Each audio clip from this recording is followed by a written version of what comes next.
4 आने का हिसाब।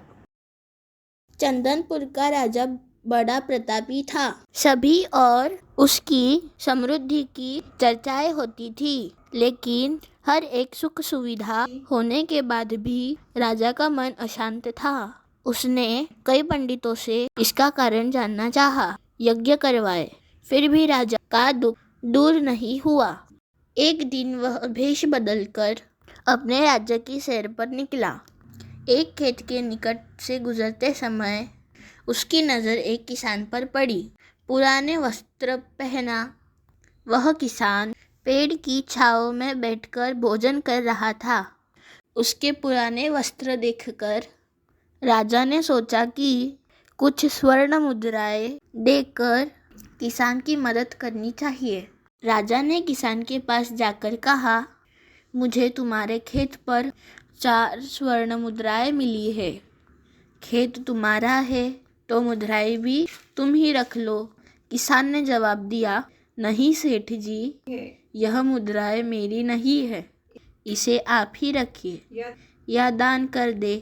राजा ने आश्चर्य से बोला, धन की आवश्यकता तो सभी को होती है, आप लक्ष्मी को ना कैसे कर सकते हैं? किसान ने जवाब दिया, सेठ जी, मैं रोज 4 आने कमा लेता हूँ, उतने में ही प्रसन्न रहता हूँ।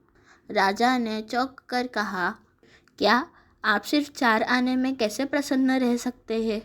प्रसन्नता आप कितना कमाते हैं इस पर निर्भर नहीं करती, धन के प्रयोग पर निर्भर करती है। राजा ने पूछा, आप 4 आनों का क्या करते हैं? किसान ने जवाब दिया, एक कुएं में डाल देता हूँ, दूसरे से कर्ज चुकाता हूँ, तीसरा उधार देता हूँ और चौथा जमीन में गाड़ देता हूँ।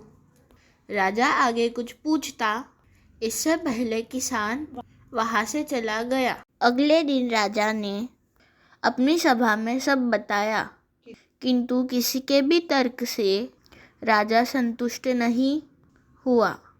फिर उसने किसान को सब सच बताने के लिए सभा में सम्मानपूर्वक बुलाया और कहा, मैं तुम्हारे उत्तर से प्रभावित हूँ और तुम्हारे 4 आने का हिसाब जानना चाहता हूँ।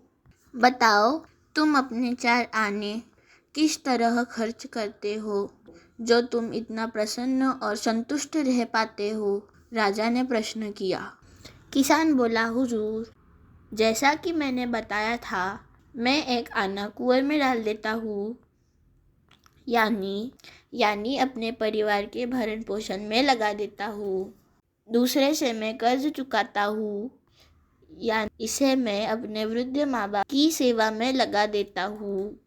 तीसरा मैं उधार दे देता हूँ, यानी अपने बच्चों की शिक्षा में लगा देता हूँ। और चौथा मैं मिट्टी में गाड़ देता हूँ, यानी मैं एक पैसे की बचत कर लेता हूँ ताकि समय आने पर मुझे किसी से मांगना ना पड़े और मैं इसे धार्मिक, सामाजिक या अन्य आवश्यक कार्यों में लगा सकूं।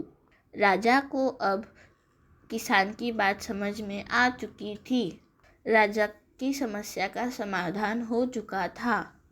वह जान चुका था कि यदि उसे प्रसन्न एवं संतुष्ट रहना है तो उसे भी अपने अर्जित किए धन का सही उपयोग करना होगा।